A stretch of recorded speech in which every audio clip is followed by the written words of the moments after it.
Aleluia. É com muito prazer eu quero estar cumprimentando a amada igreja com a paz do Senhor Jesus. Amém, igreja?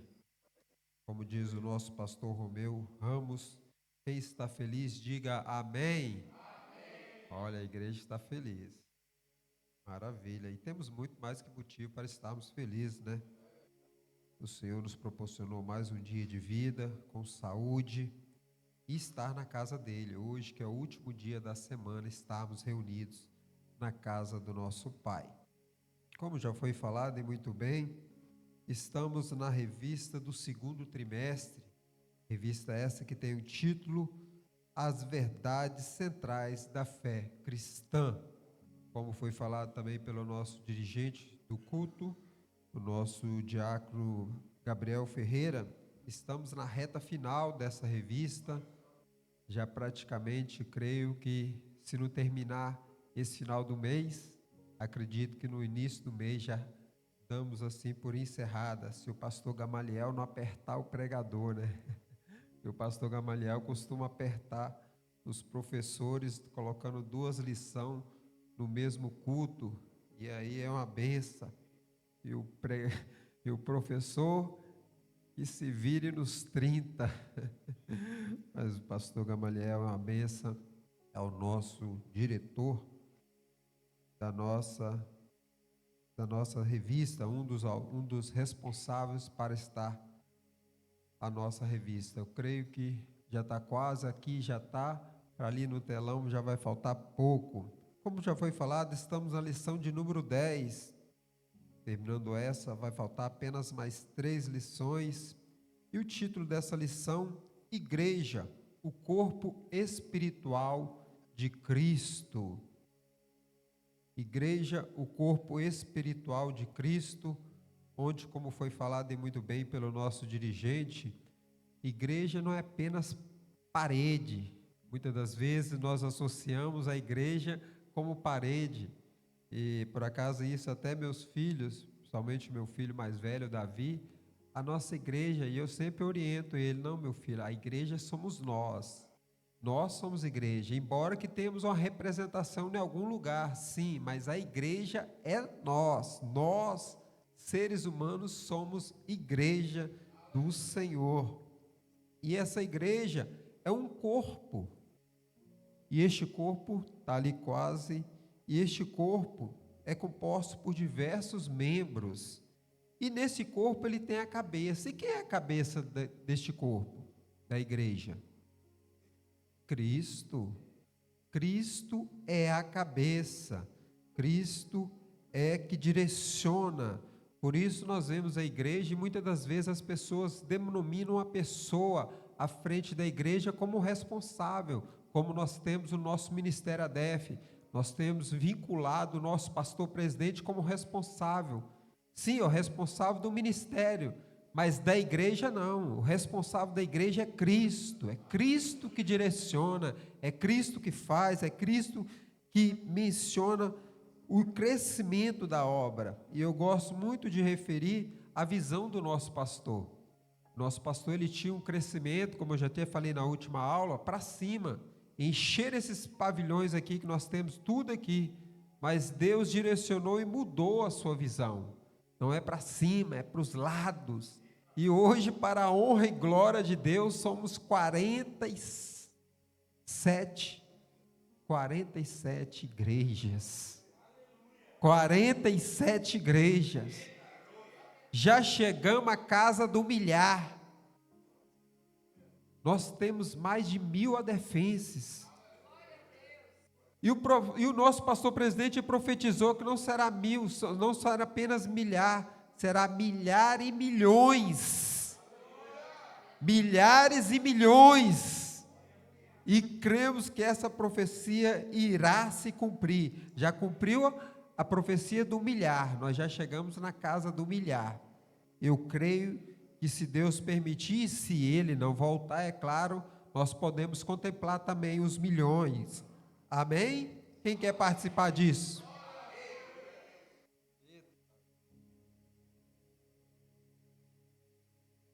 Eu estou vendo que no livro, então vamos adiantar? Então nós temos, vocês Está quase, disse está quase. Então vamos lá.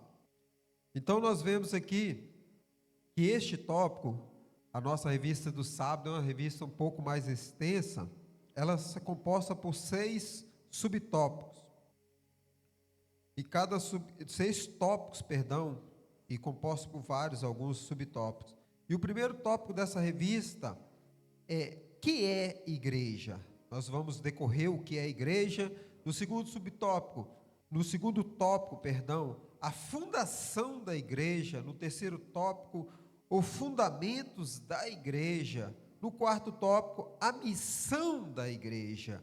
No quinto tópico, os membros da igreja. E o sexto e último tópico, que é as ordenanças da igreja. Vamos entrar então no nosso textuário, que nos diz o seguinte: mas chegaste ao monte Sião, e à cidade de Deus vivo, a Jerusalém celestial, e aos muitos milhares de anjos, a universal assembleia e a igreja dos primogênitos que estão escritos no céu. Carta aos Hebreus, capítulo 12, verso 22 e 23. Então o autor, como todos sabem, é um autor desconhecido, ninguém sabe verdadeiramente quem foi. Muitos pressupõem ou acham que seja o apóstolo Paulo, mais ou menos características das cartas que ele escreveu, mas não tem verdadeiramente o autor da carta aos Hebreus. E quando ele vai se referir, mas chegaste ao monte Sião, nós vemos no Antigo Testamento que o monte Sião foi um monte a qual nós vivemos, através das Escrituras Sagradas, a presença de Deus mais real na terra. Com quem? Quem é que Deus bradava no monte Sião para falar com ele? Onde o próprio povo de Deus ficava com medo e pedia para que ele fosse falar e não o povo. Moisés era um homem que tinha mais intimidade. Eu acredito que foi um dos homens que mais teve intimidade com Deus nessa face dessa terra. E Deus falava muitas das vezes com Moisés no monte Sião. Usava poderosamente Moisés naquele monte. E nós vemos, e como já foi falado, servimos esse Deus vivo. E vemos o quê? A Jerusalém celestial. É onde todos nós almejamos chegar. Sabemos que tem uma caminhada para chegar até essas mansões, essa Jerusalém celestial, que são o novo céu e a nova terra. E muitos milhares de anjos, a universal assembleia, a igreja dos primogênitos, que estão escritas no céu. Então nós vemos o nosso textuário, já está lá na introdução, eita glória.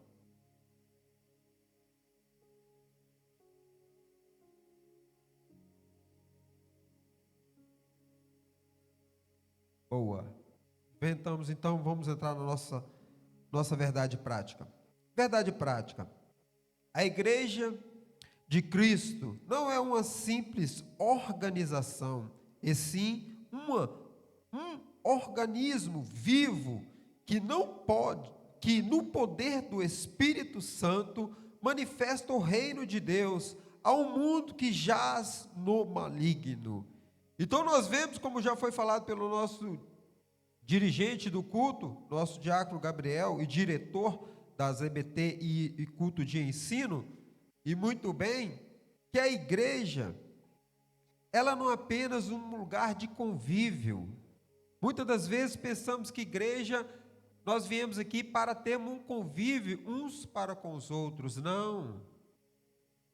Embora que é um lugar de reunião, mas não é apenas, não quer dizer que a igreja não é apenas um lugar de reunião. Por quê? Porque a igreja é um organismo vivo. A igreja tem vida. A igreja tem vida. Por isso nós louvamos, exaltando o nome do Senhor, porque é uma igreja viva, não é uma igreja morta. Muitas das vezes, muitas pessoas, quem sabe, entram na igreja morta, às vezes ou quase morta, e a pessoa chega lá quase desfalecendo e termina de se desfalecer. Mas não, a verdadeira igreja é uma igreja viva, a qual nós estamos aqui. Por que ela é viva? No poder do Espírito Santo. É através do poder do Espírito Santo que faz com que essa igreja ela viva.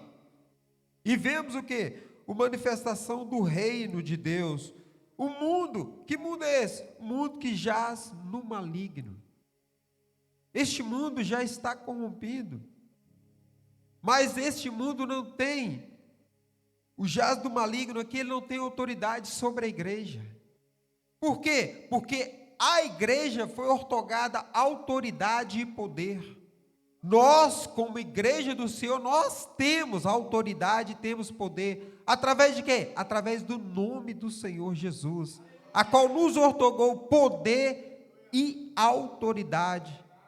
E este mundo que jaz do maligno, nós vemos que cada vez mais se corrompendo, porque as bandejas que o mundo oferece, ela é tamanha, e muitos dos crentes têm se deixado levar. Por quê? Por causa, quem sabe, de um desânimo, por causa, quem sabe, de uma fala, por causa, quem sabe, de quê? Quem sabe, do irmão que não cumprimentou. Nós vemos tantas coisas absurdas que acontecem.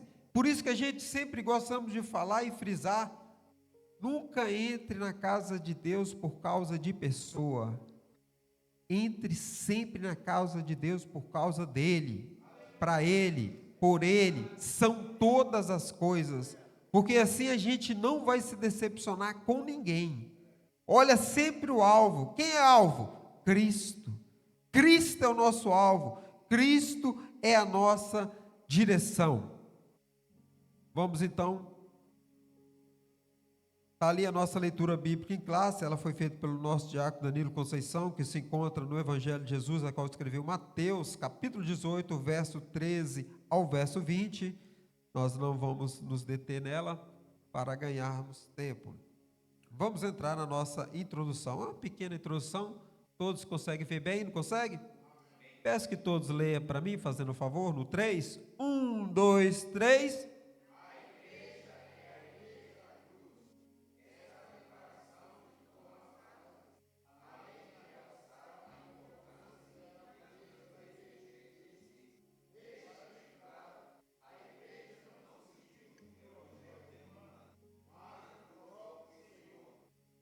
Maravilha, muito obrigado. Então nós vemos aqui, ali já entre parênteses, a igreja é a herdeira da cruz. O que isso quer dizer? Que nós, como igreja, se não fosse a cruz, nós não tivíamos esse privilégio de sermos herdeiro ou co-herdeiro de Cristo. Se Cristo não tivesse se sacrificado na cruz do Calvário, nós não teríamos direito a herdar os céus, sermos herdeiro ou co-herdeiro de Cristo. Por isso, pela cruz do Calvário, nós temos esse direito, ou podemos sermos privilegiados por causa da morte do nosso Senhor e Salvador Jesus Cristo na cruz do Calvário. Então vemos que a igreja não surgiu em um projeto humano, mas do próprio Senhor. Vemos claramente que isso não foi algo o ser humano decidiu: vamos fazer a igreja, vamos aqui organizar.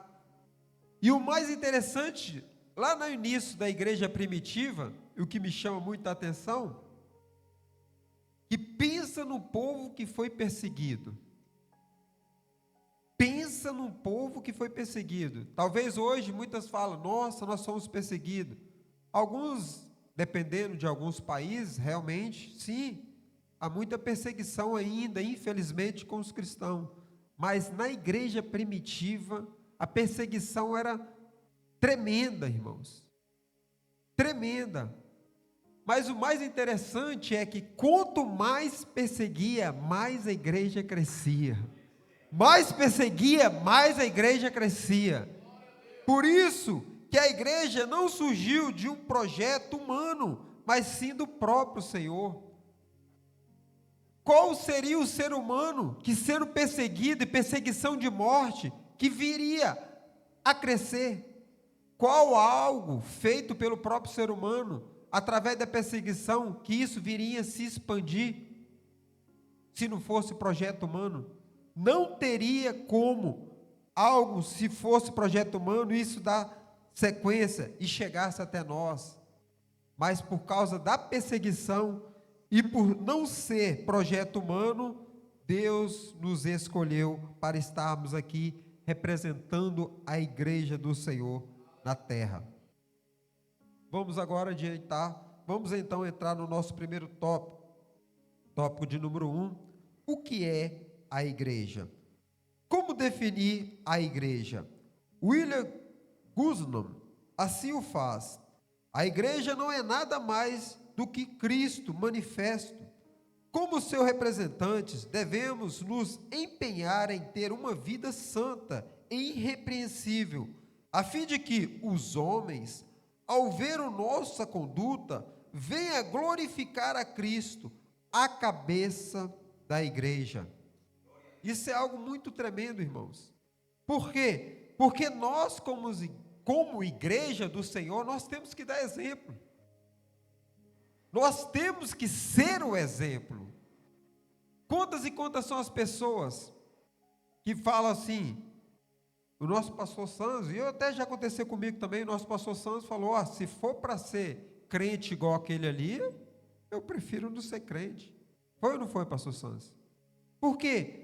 Porque tem muitos crentes que não dão testemunho de Cristo na sua vida. Se a pessoa olhar para aquele ali, é para ser daquele aqui, prefiro ficar do jeito que eu estou. Então nós como crente, nós como cristão, temos que ser testemunho de Deus. O brilho do Espírito Santo tem que refletir em nossa vida. De quê? No nosso andar, no nosso vestir, no nosso falar, no nosso caminhar, no nosso conviver. Não apenas dentro da igreja, mas principalmente fora dela. Porque o brilho do Espírito Santo tem que resplandecer lá nas pessoas, a nos ver, para que ela tenha o mesmo desejo de também frequentar. Aquele lugar é diferente. Você viu como aquela pessoa era e como ela é? Você viu como aquela pessoa fazia e hoje não faz?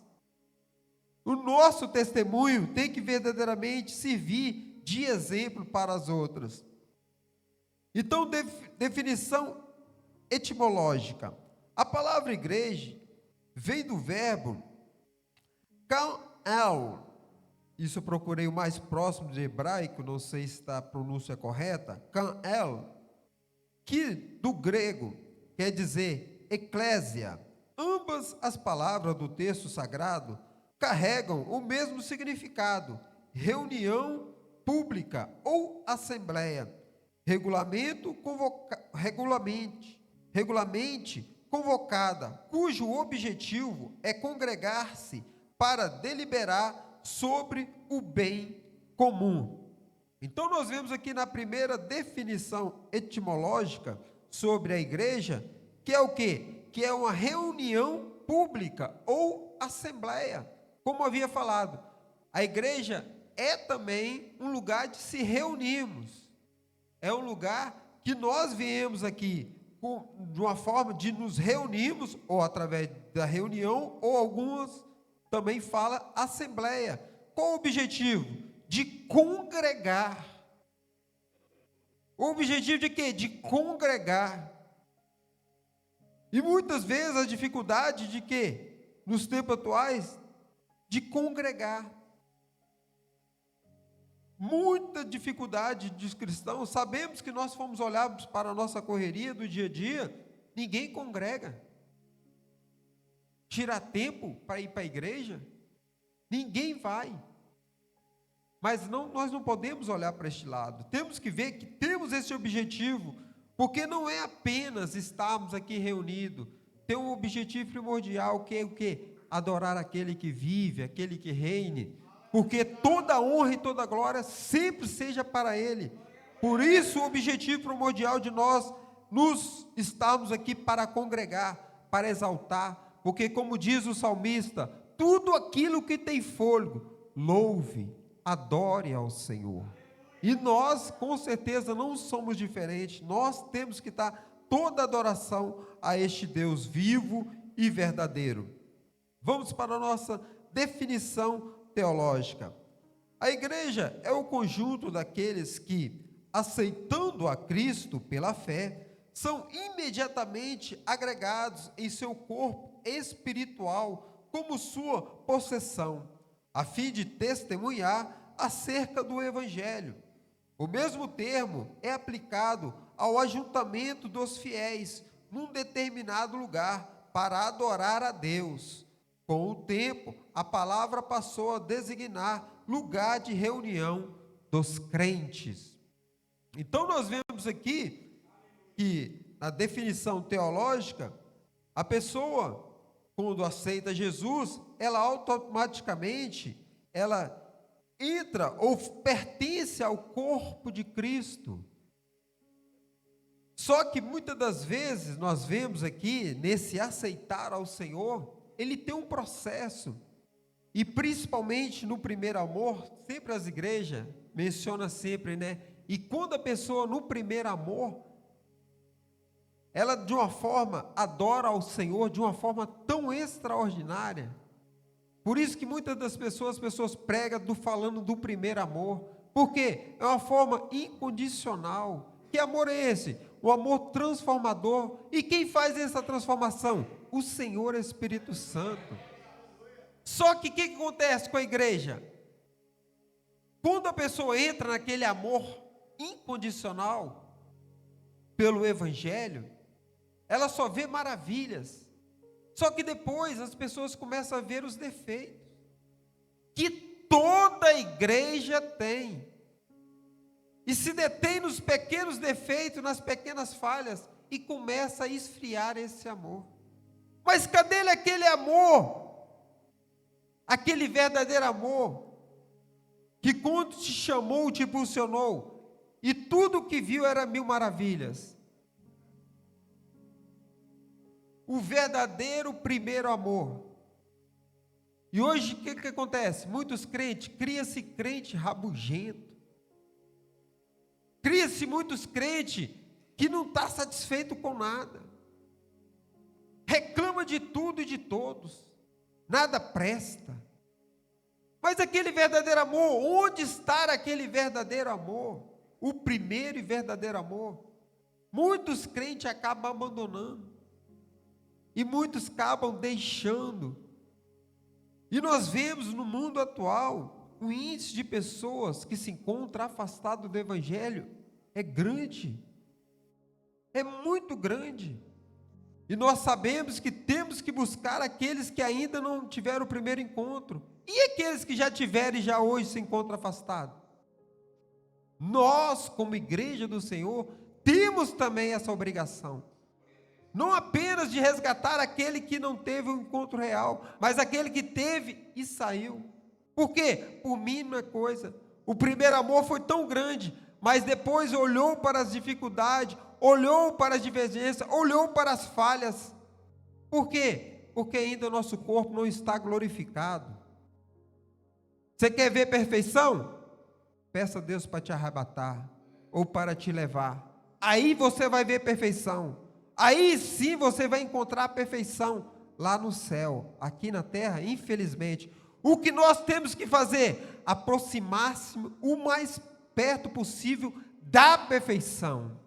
E qual é a forma de nós nos aperfeiçoar cada vez mais? Nos isentar de pecados. Procuramos cada vez mais nos isentar de pecados. E qual é a maneira de nós nos isentarmos de pecados? Guardar a palavra de Deus em nosso coração e principalmente praticá-la. Aí sim nós vamos nos isentar de pecado e vamos nos aproximar mais de Deus. Porque uma pessoa, quanto mais ela aproxima de Deus, mais ela reconhece que ela é falha. Ah, mas eu estou aproximando mais de Deus, eu estou sentindo o Espírito. Não, mano. Não existe ninguém que se aproxima mais de Deus, que reconhece que Ele é ainda mais falho. Por quê? Porque você serve um Deus santo.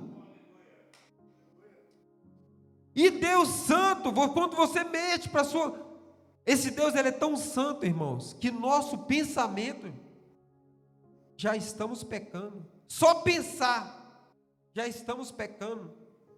E como nós, que aproximamos cada vez mais de Deus, nós reconhecemos que somos cada vez mais falhos. Por isso nós temos que buscar sempre nos aperfeiçoar, mas a perfeição completa é só lá na glória. Amém? Vamos então agora entrar no nosso tópico de número 2, que nos diz: a fundação da igreja. Quando exatamente foi a igreja fundada? Com o nascimento de Cristo? Com a declaração de Pedro em Cesareia? Ou com a ressurreição do nosso Senhor? Embora a igreja sempre houvesse sido uma realidade na presidência de Deus, ela só passou a existir com o derramamento do Espírito Santo no dia de Pentecoste. Efésios 3, 8 a 11. Então nós vemos aqui que o autor lhe deu 3 perguntas. Quando a igreja foi fundada? No nascimento de Cristo? Com a declaração de Pedro a Cesareia? Ou com a ressurreição do nosso Senhor Jesus? E ele mesmo dá a resposta: a verdadeira igreja, ela foi fundada no dia do Pentecoste. E algo interessante, porque naquele dia de Pentecoste, quem gosta de ler a Bíblia sabe muito bem que aquele dia os convocados eram aproximadamente 520 pessoas. Só que os permanecentes foram 120 pessoas. Eram aproximadamente 500 pessoas que foram convocadas, mas os permanecentes só foram quase 120 pessoas. Cadê os 380? Onde estão os 380? E hoje nós fazemos essa pergunta. Por quê? Porque sabemos que a verdadeira ida às mansões celestiais, um dos fatores de nós conseguirmos alcançar as mansões celestiais será na perseverança. Aqueles que foram dado para eles o convite não permaneceram, ou aproximadamente 380 não permaneceram. E os felizados ou contemplados, eles puderam privilegiar, receber o Espírito Santo. O grande dia, e eles estavam o quê? Em comunhão uns para com os outros, em reunião, se reunindo, orando, clamando, buscando, jejuando, e recebeu o prêmio, o tão esperado e aguardado prêmio, o batismo com o Espírito Santo, a vinda do Espírito Santo. Assim foi a fundação da igreja, naquele grande dia de Pentecoste, em Atos, capítulo de número 2. Vamos adiantar? Vamos agora entrar no nosso tópico de número 3. Boa, obrigado. Tópico de número 3. Os fundamentos da igreja. A palavra de Deus, solidamente fundamentada na palavra de Deus. A igreja não é uma invenção dos discípulos, mas o maior projeto de Deus. O Antigo Testamento revela que, em Cristo, todas as nações haveriam de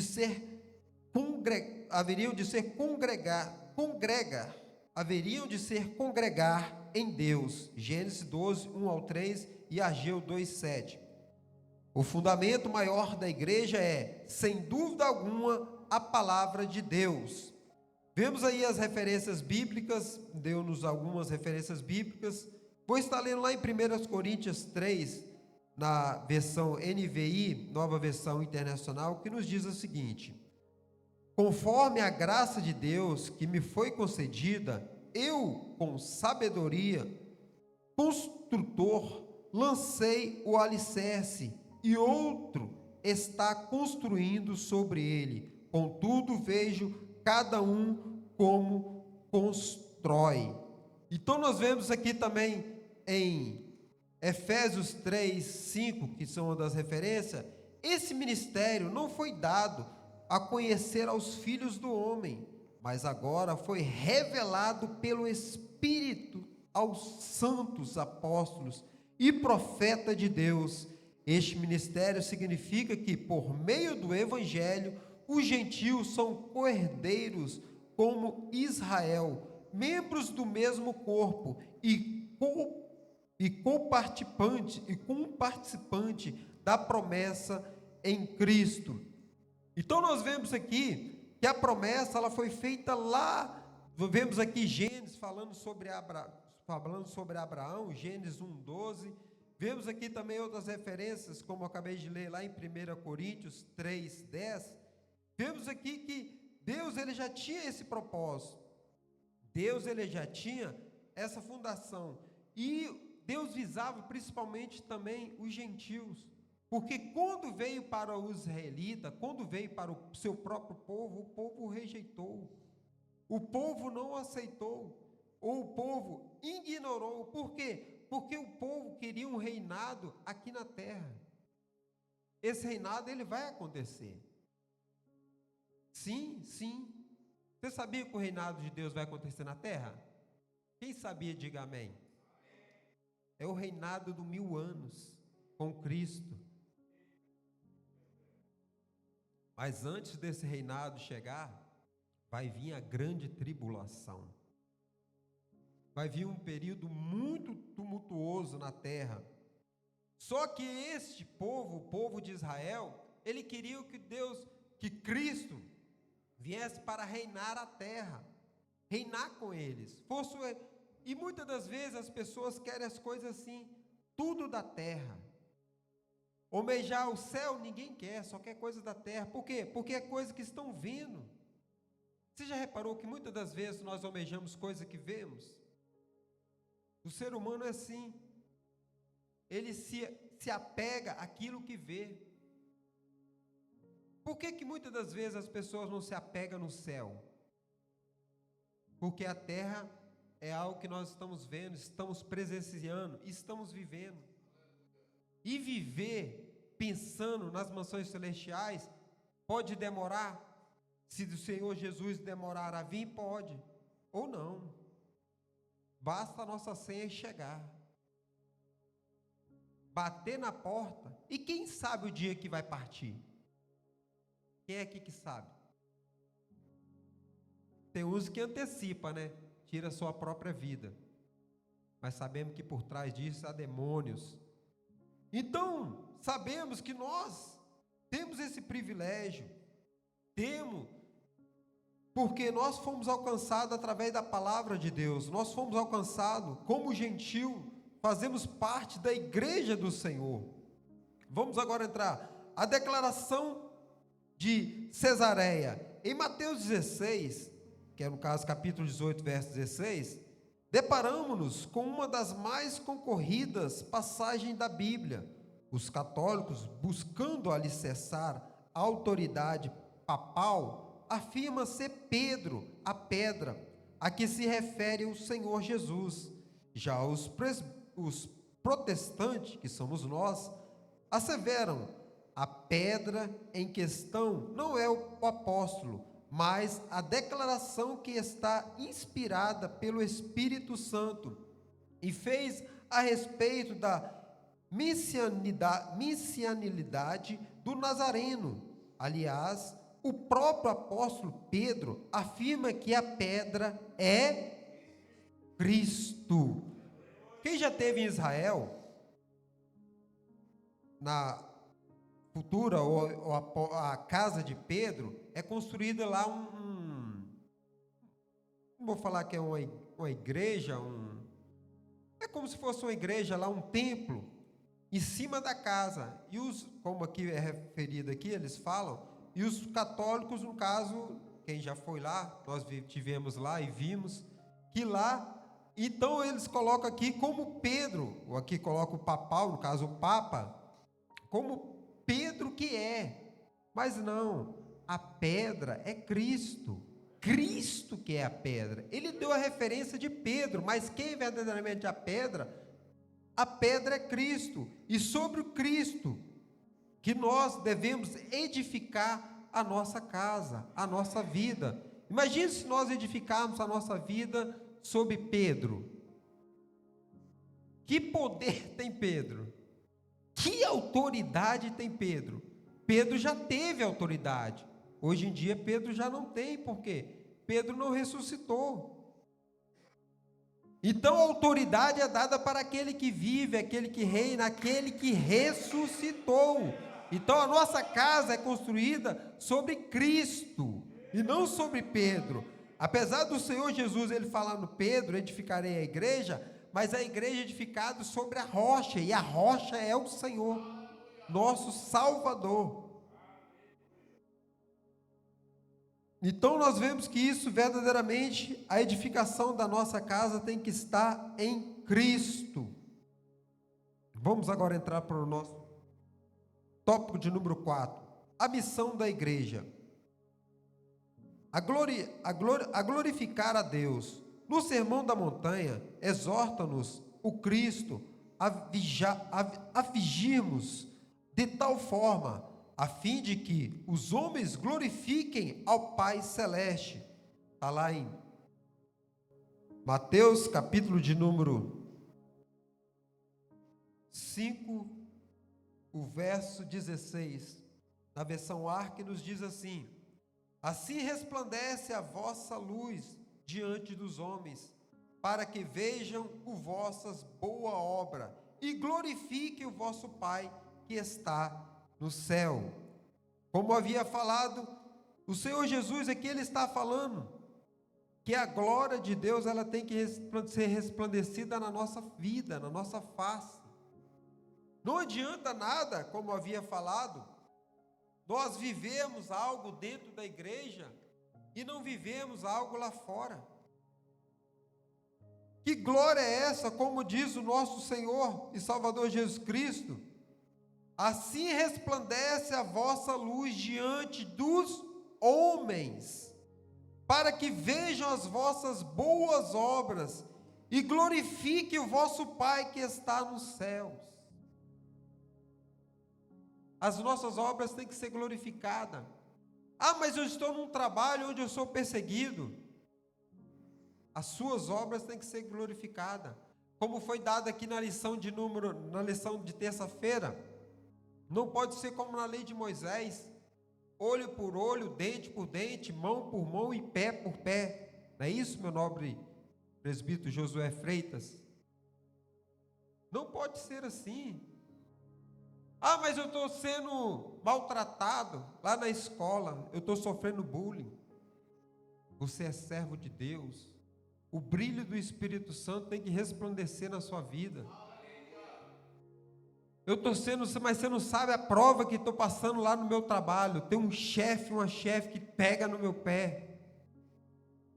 Tem que resplandecer. E quando muitas das vezes resplandece, que essas próprias pessoas, elas ficam incomodadas. Você quer ver uma pessoa ficar incomodada? Você tratar o bem, o mal com o bem. Ah, mas hoje em dia, para a nossa linguagem atual, somente aqui, estando em Portugal, isso é chamado de parvos. No Brasil é chamado de bobo. Eu estou sendo maltratado e estou sendo verdadeiramente sempre bom com essa pessoa. A glória de Deus tem que resplandecer na nossa vida.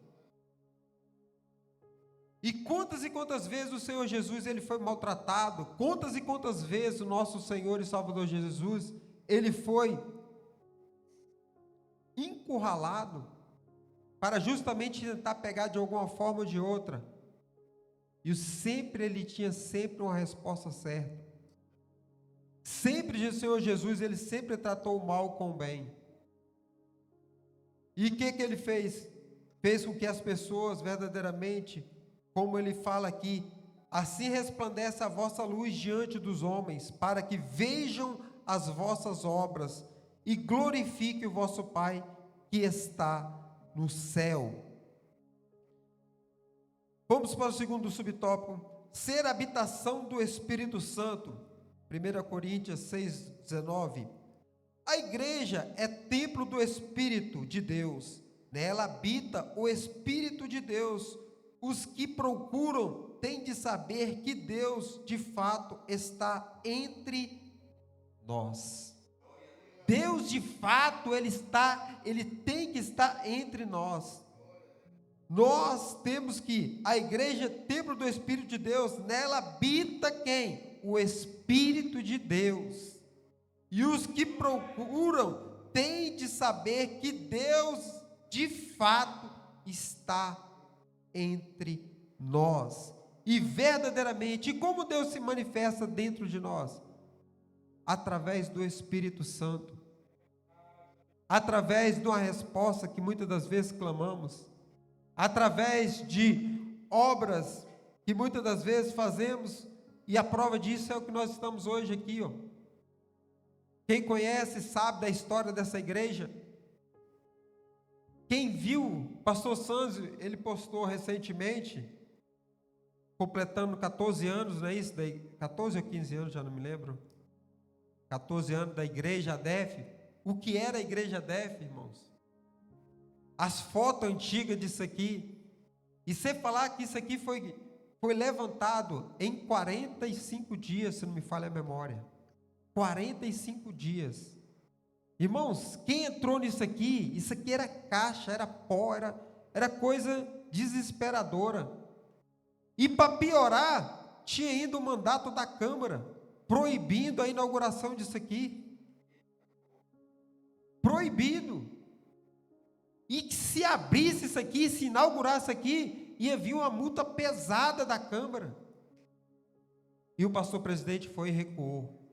E não abriu, não inaugurou. Já estão até rindo. Quem não conhece? Pastor presidente, vamos abrir e depois o Senhor proverá.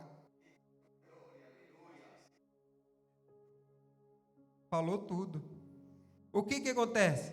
Quanto mais a perseguição, maior é o crescimento da obra. É Deus que prova isso, irmãos. É Deus que faz o quê? Vamos ver até onde os meus filhos confiam em mim. É confiar no homem não, é confiar em Deus. Irmãos, nós não sabemos nem como é que nós conseguimos chegar até aqui. Uma igreja que não tinha condições de auto se sustentar, na rua sem saída. E vem para um lugar onde naquela altura, o arrendamento dessa igreja, eu não gosto de falar muito em valores, mas eu tenho que falar que são coisas extraordinárias. O valor deste arrendamento naquela altura era de 10 mil euros. Fora para entrar aqui, fora as obras. E como é que se veio dinheiro parar aqui? Ainda para piorar ainda, porque Deus gosta assim de apertar, tinha ainda o mandato da Câmara ainda, falando que não podia. Tinha que ter licença da Câmara, tinha que ter não sei isso, tinha que ter mais o quê? Tudo para quê? Para impedir o crescimento da obra.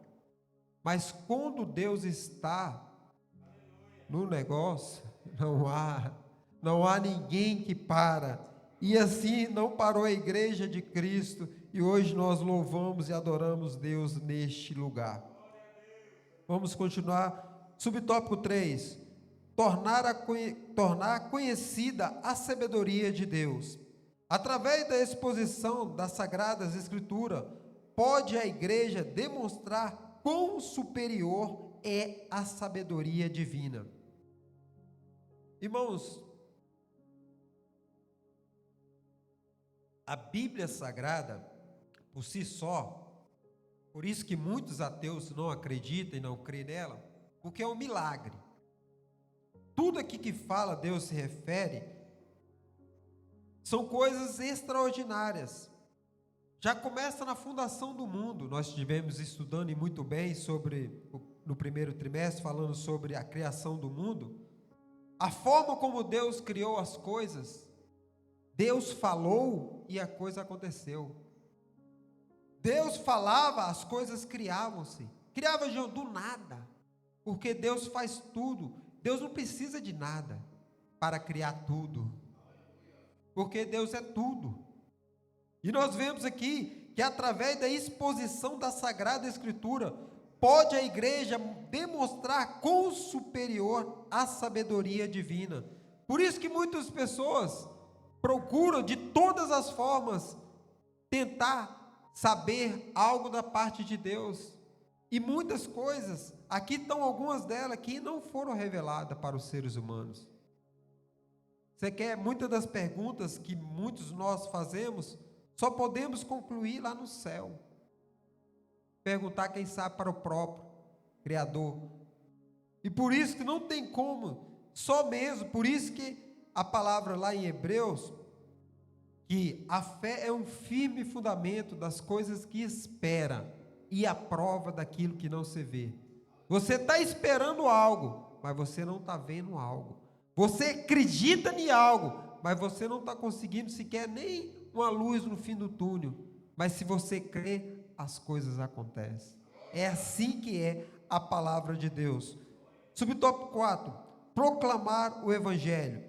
A principal missão da igreja acha-se muito clara no texto sagrado, comissão, lá em Mateus 28, 18 e 19, que nos diz do ide do Senhor, batizando em nome do Pai, do Filho e do Espírito Santo. E vemos o que foi hoje. Nós temos uma equipe hoje ali, representada aqui pelo nosso evangelista Jackson, que esteve ali, e muitos dos jovens representando ali no grande, impactante evangelismo que tivemos em Lisboa. Assim como teve semana passada lá em Algueirão, assim como sempre a igreja, é como nós estávamos ontem na reunião aqui, na reunião com oração e com fogo, irmãos. Ela começou lá em cima e desceu cá para baixo. Eu não sei onde se pegou mais fogo, se foi lá em cima ou se foi aqui embaixo. Foi muito forte ontem. Tem alguns vídeos aí para aqueles que não viram, poder acompanhar aí no nosso grupo do WhatsApp aqui da Vila Franca de Xira. Então foi muito forte. Por quê? Porque a igreja, ela não pode, como primeiro dizer, nós somos igreja. E nós, como igreja, não podemos ficar em quatro paredes. E hoje, e como muitos dos dias, tivemos equipe aqui ontem nós tivemos ali em cima, por quê? Porque tinha uma equipe aqui ensaiando. Então, uns estavam trabalhando no ensaio da adoração, outros estavam ali orando, clamando. Hoje teve um impacto evangelístico em Lisboa, e assim é a igreja do Senhor, trabalhando em conjunto, cada qual na sua parte, fazendo a sua parte, cada qual dando o seu melhor, e saindo para proclamar, anunciar as boas novas, o evangelho do Senhor, aquele que salva, aquele que liberta, aquele que transforma, e aquele que leva para o céu. E vemos tudo isso, é o corpo, somos nós, é a noiva do Cordeiro, a missão é nossa, de quê? De fazer isso, de proclamar o Evangelho e anunciar as boas novas. Vamos para o quinto, edificar seus membros na palavras. Através da palavra de Deus, vai a igreja edificar os seus membros, está lá em Efésios 4, do 11 ao 13. Efésios 4, do 11 ao 13, que nos diz o seguinte: e ele mesmo deu uns para apóstolo, outros para profeta, e outros para evangelista, e outros para pastores e doutores, querendo o aperfeiçoamento dos santos, para a obra do ministério, para a edificação do corpo de Cristo, até que todos cheguemos à unidade da fé e ao conhecimento do Filho de Deus, a varão perfeito, à medida da estatura completa de Cristo. Então nós vemos que o Senhor aqui na edificação dos seus membros, Ele dá uns, por isso que tem uns cooperadores separados para cooperadores, para cooperar, dá outros para diáconos, porque embora que todos nós somos diáconos na casa do Senhor, todos somos servos do Senhor, outros para presbítero, evangelista, pastores, aqui fala em doutores. Por quê? Porque a obra ela é extensa. O próprio Senhor vai dizer que grande é a seara e poucos são os ceifeiros. grande é a multidão que nós, como igreja, temos que alcançar. E sabemos que tem que haver essa separação, tem que haver essa administração dentro da casa do Senhor, separando cada qual para fazer a sua função, cada qual com responsabilidade e principalmente com excelência, fazendo aquilo que foi lhe incumbido, fazendo aquilo que foi te entregado nas suas mãos. E vemos que assim a obra do Senhor vai rompendo, assim a igreja do Senhor vai crescendo, assim vidas vão ser alcançadas e o nome do Senhor vai sendo glorificado. Amém? Vamos adiantar para o nosso tópico de número 5. Os membros da igreja. A igreja é composta pelos salvos por Cristo, oriundos de todas as nacionalidades. Os judeus, embora os primeiros cristãos fossem de origem judaica, não tiveram o primazia absoluta na igreja, conforme demonstra Pedro em Atos 10, 34. Aqui vai falar sobre a visita de Pedro ao centurião Cornélio. Aqui nós vemos que Pedro, quando ele recebe aquela visão do lençol e vê aquele monte de animais que para os judeus era impuro, o Senhor fala para ele: coma. Aí ele: Senhor, não, Senhor, como eu comerei algo tão impuro? Como você pode dizer algo impuro se o Senhor está te mandando, ordenando a comer? Isso quer dizer o quê? Que o Senhor queria dizer com ele que a missão do Evangelho, a proclamação do Evangelho era também para os não-judeus. Cornélio aqui era um centurião romano e não judeus. E quando ele tem esse encontro e o Senhor manda ele ir até a casa de a casa de Cornélio, e lá ele vê que o Senhor fala com eles de uma forma extraordinária, onde todos, ele ali vê a primeira vez o batismo do Espírito Santo. A não judeu foi com Cornélio. E Cornélio, quando é batizado ali pelo Espírito Santo, ele vai e afirma essas palavras, a qual foi dizer: embora o primeiro cristão fosse de origem judaica, não tiveram esses primazia absoluta, a igreja conforme demonstrada a Pedro. Então nós vemos que Cornélio foi o primeiro não-judeu a ser batizado com o Espírito Santo. E não só Cornélio, a Bíblia Sagrada nos afirma, dizer em Atos 10, que somente de Cornélio, mas foi Cornélio e toda a sua família, todos que ali estavam na casa dele. Então essa é a menção, além dos judeus, também foi alcançado Cornélio, como aqui menciona o autor da revista. Agora vou falar sobre os gentios. Considerando pelos judeus como cachorrinhos, Mateus 15, 26, por estarem alijados da comunidade de Israel, Efésios 2, 12, foram os gentios admitidos à família dos santos com pleno acesso às bênçãos espirituais. Nós vemos aqui que um não judeu, uma mulher, quando vai se humilhar, ao ponto do Senhor Jesus falar para ela que ele não veio, ele veio para os judeus, e ela fala, como cachorrinhos, e considerando pelos judeus como cachorrinhos, porque estão lijados da comunidade de Israel. E vemos aqui que essa mulher se humilhou de tal forma, necessitando de algo da sua filha, necessitando de algo, de um milagre que somente o Senhor poderia causar. E ela vai e fala para o Senhor algo que fez a chave, e fala para ele: Senhor, os cachorrinhos também comem das migalhas que caem da mesa dos seus senhores. O Senhor Jesus, ele se admira de tamanha grandeza da fé daquela mulher, de tamanha fé que não tinha visto até então em Israel, porque ela estava procurando apenas migalhas que o Senhor pudesse dar para ela, e ela já se contentava com migalhas. ela já se contentava com as sobras. E o Senhor vê e admira a fé daquela mulher não judeia e se agrada da fé dela e reconhece que verdadeiramente viu ali uma mulher que tinha fé. Agora vamos à igreja de Deus. Formada por judeus e gentios, a igreja de Deus é vista como universal, Assembleias dos Santos. Está lá no nosso texto áureo, e lá em Hebreus, carta aos Hebreus 12, 24, 22 ao 24, e vemos que, verdadeiramente, a igreja do Senhor, a igreja de Deus, é uma igreja universal, a Assembleia dos Santos, porque o Senhor, Ele veio para a humanidade.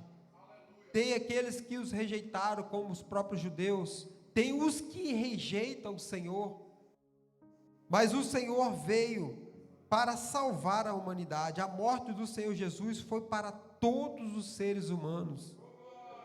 O inferno não foi feito para seres humanos, embora que muitos vão para o inferno, mas o inferno não foi feito para seres humanos. O inferno foi feito para os anjos da morte, no caso, Satanás e seus demônios. O inferno foi feito para eles. Mas por que muitos seres humanos não vão, ou melhor, vão parar no inferno? Por falta da obediência à palavra de Deus, por falta de não vivenciar a palavra de Deus. Por isso a importância de nós, como igreja, de proclamar o Evangelho, anunciar as boas novas e ver que verdadeiramente Deus tem coisas grandes para o teu povo escolhido. Vamos entrar agora no nosso último tópico, as ordenanças da igreja. Primeiro subtópico, definição teológica. Por constituírem em ordenações explícitas de nosso Senhor a sua igreja, assim são denominadas o batismo em água e a Santa Ceia. Então vemos que a definição teológica, ela primeiro é a ordenação, é aqui em ordem. Primeiro vem o batismo, e logo em seguida vemos aqui também a Santa Ceia, que amanhã nós vamos participar dela. Primeiro a pessoa reconhece a Jesus como seu único, suficiente Senhor e Salvador das suas vidas, se desce as águas e logo após pode se participar do corpo e do sangue do Senhor através da Santa Ceia. Agora vamos referir sobre o batismo. O batismo constituído, o batismo, um símbolo de morte e ressurreição de Cristo, através do batismo, realizado por imersão e em nome do Pai, do Filho e do Espírito Santo. Mateus 28, 18, 19. O novo convertido declara publicamente haver aceitado de forma plena, pela fé, o sacrifício de Cristo, de igual modo, testemunhar já haver no morrido para o mundo, e agora ressuscitando espiritualmente, viver em novidade de vida. Romanos 6:4. Então nós vemos aqui que primeiramente a pessoa vai se batizar em nome do Pai, do Filho e do Espírito Santo, reconhecendo Jesus como o quê? Como único. Jesus, ele é único. Único o quê? Suficiente. Não há outro, somente Jesus. Senhor, ele é o único Senhor, não há senhora. Muitas das vezes, mas a mãe de Jesus, a senhora, principalmente os católicos, os católicos, têm a hábito de também achar que a senhora, a mãe de Jesus, é a Santa Maria. Mas vemos que não há, só há um Senhor, um Salvador, não há outro. Temos na nação portuguesa muitas pessoas que adoram a imagem, reverencia Fátima. Não há outro Senhor, só há um. Que Senhor é esse? Aquele que se entregou naquela cruz, para quê? Para nos dar o direito a salvação eterna. Então, somente Jesus, é somente pela morte do Senhor e Salvador Jesus Cristo, cremos que Ele é único, suficiente, Senhor das nossas vidas. Vamos agora para a Santa Ceia. E a Santa Ceia, segundo a ordenança, observada pela igreja, Mateus 14, 12, 26. Seus elementos, o pão e o vinho, simbolizando, respectivamente, o corpo e o sangue de Cristo, oferecidos em resgate da humanidade. 1 Coríntios 11, 24 e 25. Contém a Santa Ceia duas mensagens centrais. A letra A, memorial, levar-nos a recordar o sacrifício vicário de Cristo. E letra B, profética, alertar-nos quanto à vinda do nosso Senhor Jesus Cristo para buscar a sua igreja. Então nós vemos que a Santa Ceia é simbolizadamente o corpo e o sangue do Senhor Jesus. Fazer isso em memória de mim, porque toda vez que comerem desse pão e beberem desse cálice, anunciai a morte do Senhor até que Ele venha. Por isso que muitas das vezes nós fazemos isso todos os meses, como o nosso pastor presidente já sempre disse. Se puder fazer toda semana, não tem problema. Eu já tomei a ceia esse mês, não tem problema, pode tomar 1, 2, 3 vezes. Por quê? O importante não está na quantidade, o importante está naquilo que você está fazendo. Para quê? Para relembrar a morte do Senhor e a sua ressurreição, simbolicamente do seu corpo e do seu sangue, através do pão e também através do vinho. Então nós vemos que em memória da morte e da ressurreição, como já foi falado, e também profético, alertar-nos quanto à vinda do nosso Senhor. Ele diz que viria, e isso aqui é um alerta para a igreja. Nós não sabemos qual o dia e nem a hora, por isso nós temos que estar alerta. Pode ser hoje, pode ser amanhã, pode ser daqui 1 ano, 10 anos, 20, pode ser no próximo século, no próximo milênio, ninguém sabe nem um dia. Por quê? Porque com certeza, se o Senhor falasse, olha, eu vou vir no ano de 2052, na tal hora, você acha que as pessoas não iam se preparar, não? Todo mundo ia se preparar. Ou muitas das vezes, eu vou aproveitar agora, tem aquilo, só que ninguém sabe a hora que o Senhor venha. Por isso que Ele deixou bem claro, ninguém sabe nem o dia e nem a hora. Mas também não podemos só contar só com a vinda dele, não. Por quê? Porque pode vir o anjo da morte bater na porta. E aí, se nós não tivermos preparado, para onde vai passar a nossa alma a eternidade? Então temos que estar atento a isso, tanto a vinda do Senhor, como também o anjo da morte. Vamos entrar na nossa conclusão.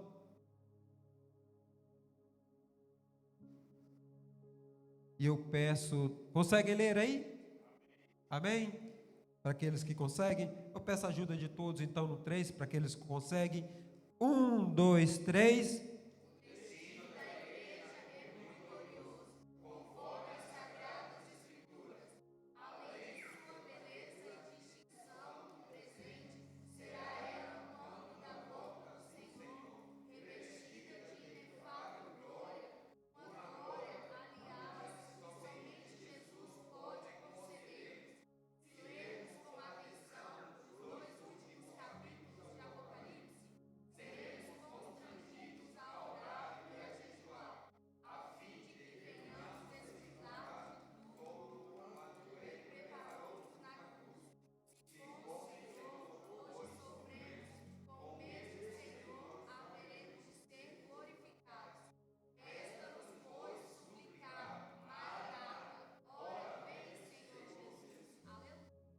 Glória a Deus, é muito forte essa conclusão.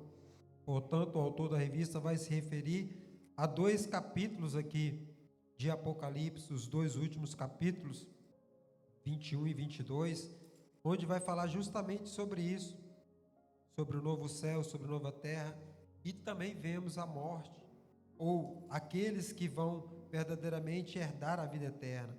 O que o Senhor tem para nós é o melhor. Deus sempre vai ter o melhor para os seus filhos. Deus sempre quer o melhor para nós. O que nos resta a nós, como diz aqui o final, resta-nos, pois, suplicar. Maranata. Vamos lá para ensaiar, para ficar bonito? Resta-nos, pois, suplicar. Estamos preparados?